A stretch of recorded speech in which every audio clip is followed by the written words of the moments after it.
I love your emphasis on leadership. We, of course, live in the Bay Area where the arc of the journey is from startup to scale up.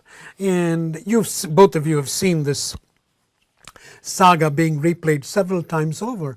But one thing I've noticed as an observer is, as you go on the arc from startup to scale up, a lot of leadership, it seems to me, is leading when you don't know, as opposed to leading when you know.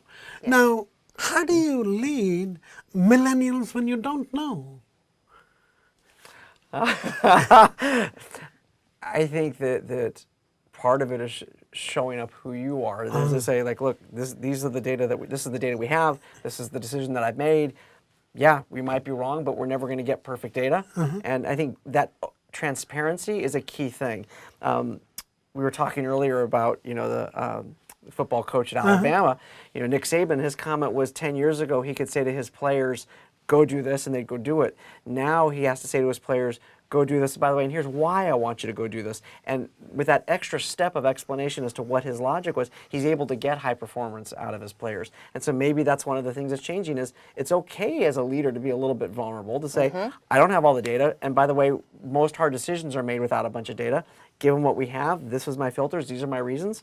I've listened, I've heard, I've absorbed, but now we've got to move forward. We've made the decision, time to go. I love that, because it is about leadership is as much about know thyself. We've heard this for a long time.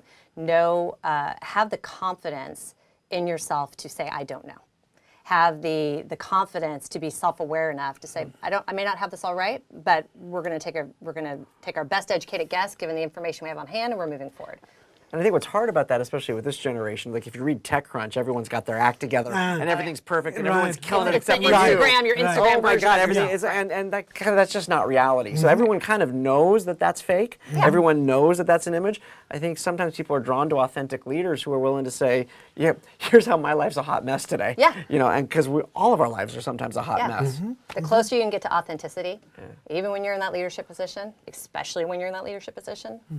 I love the way you've invoked authenticity. As I listen to both of you, I'm thinking of authenticity as like almost a passageway between a room called doubt and a room called confidence. You go back from one another.